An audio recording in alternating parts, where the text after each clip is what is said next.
Que Alá nos conceda hoje ver que os testemunhos do Injil que chegaram até nós contêm o Injil mencionado no Alcorão. Esta revelação escrita contém orientação, luz e advertência para os justos.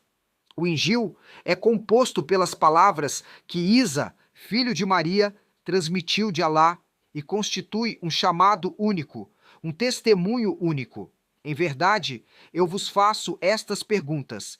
Quem pode testemunhar diante de Alá que seu coração não foi avisado ao ouvir os ensinamentos que o Messias, filho de Maria, transmitiu de Alá no Injil?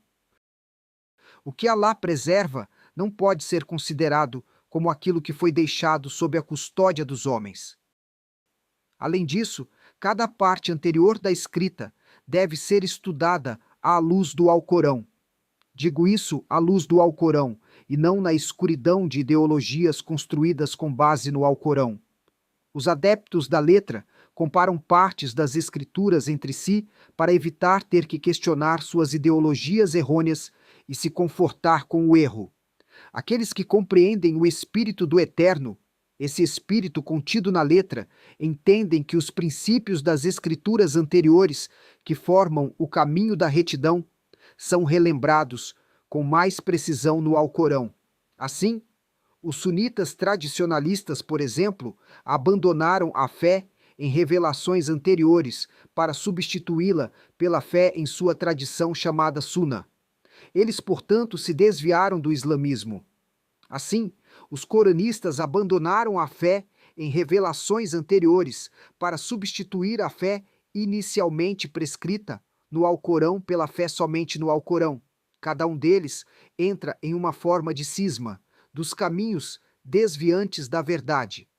Vejamos agora alguns elementos muito simples que atestam a injustiça daqueles que dizem crer apenas na Torá original, no Injil e nos livros dos profetas originais, mas não nas versões cujos vestígios chegaram até nós. Assim, eles obstruem o caminho do Criador para si mesmos e para muitos do povo do livro, de modo que o povo do livro, que se juntou a uma dessas seitas, deve abandonar até mesmo as verdades em que acredita. Sura 5, versículo 47, que o povo do Evangelho julgue de acordo com o que Alá revelou. Aqueles que não julgam de acordo com o que Alá revelou, esses são os ímpios. Assim, no momento da revelação do Alcorão, havia com o povo o Injil, aqueles testemunhos que estão com eles, o que o Criador revelou. E o que Alá revelou nele é tudo o que é relatado das palavras que o Messias de Israel transmitiu. Estes são os mesmos ensinamentos que o Alcorão relembra. Portanto, quando as pessoas rejeitam os testemunhos do Injil, que saibam que estão rejeitando o que afirmam aceitar no Alcorão.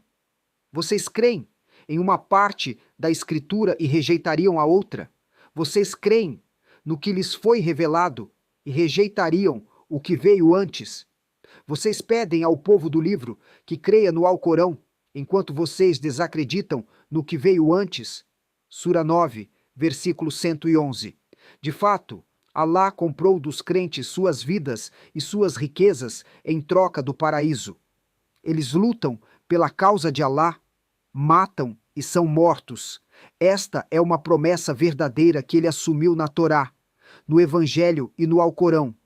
E quem é mais fiel do que Alá em sua aliança? Portanto, alegrem-se com a troca que fizeram, e essa é a maior vitória.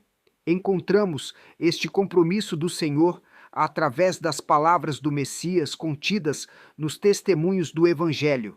Essas promessas foram feitas pela boca do servo Isa, filho de Maria.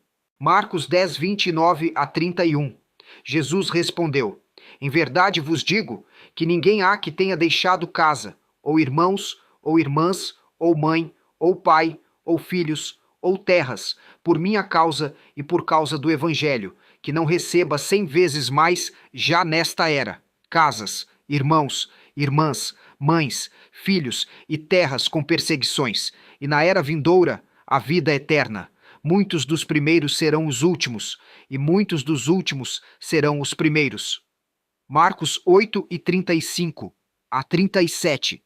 Pois quem quiser salvar a sua vida, perdê-la-á.